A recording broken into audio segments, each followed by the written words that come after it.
Here's KATC meteorologist Daniel Phillips. All right, everyone, we're going to do everything tropics. We're going to take a look at two different models just to show that while there was an eastern shift in one of them, that has not played out in the other one yet. We are still very much in the middle of this thing and still a lot of uncertainty. You got a long area of low pressure here that's all disturbed. Now, maybe consolidating up towards the north. It certainly looked like that, but here over the last hour or so, you're starting to see a flare up on the southern part. This is going to have a huge impact on where this storm ends up going. So we are not really going to see these models settle down until the hurricane hunters get in there, try and figure out where this thing is kind of coming together.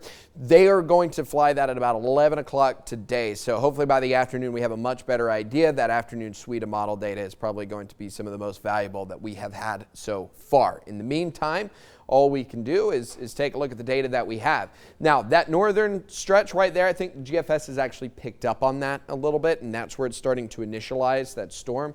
So it brings it up into the Gulf of Mexico, a little further to the east now compared to where it was earlier, and that brings it up towards Plaquemines Parish. Landfall maybe as a Category 3 storm out close towards Grand Isle. Winds about 111 sustained. Wind gusts probably a little closer to 110, 120 up straight through almost New Orleans, kind of brings it up through the New Orleans area, the western part of Lake Pontchartrain, and then on into the river parishes, Tangipahoa Parish, so on and so forth. Hits the brakes once it hits land, though, and then moves much slower up towards Jackson, Mississippi.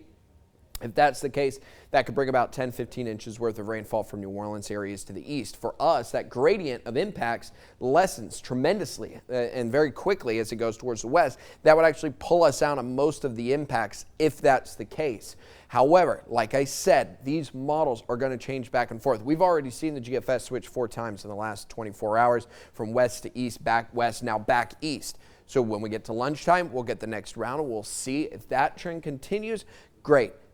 But be prepared for it to kind of go back towards the west. The European model is sliding westwards, and you can see it's got the low a little further towards the south. It still doesn't know where to start this thing. Neither does the GFS. That's why the hurricane hunters are so important.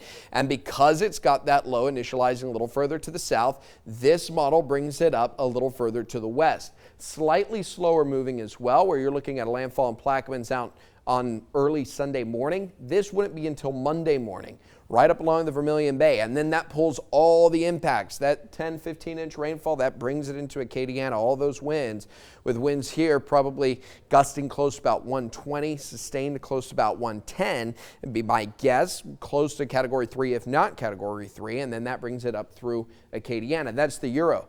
So that's kind of the spread that we're looking at. That's why we can't take one look at the GFS and just say, great, we're out of the woods. But on the other hand, it doesn't necessarily mean that you follow the Euro and it's all doom and gloom from here on out. We're going through the forecast process. We recognize that there was something going on. We were getting a little bit of consistency. And now we're kind of in between because it's taken so long for the storm to develop. We're kind of in between this, watching trends fades and a better understanding of the path. I think we've narrowed it down now to south central Louisiana, southeast Louisiana. Unfortunately, those are two very different impacts for us as we're right kind of in the thick of things. I would review that hurricane plan. I'd be prepared to act on it as early as the weekend. We should know more today after those hurricane hunters take a look and see what's going on down there. Katie? Well, I'll tell you what,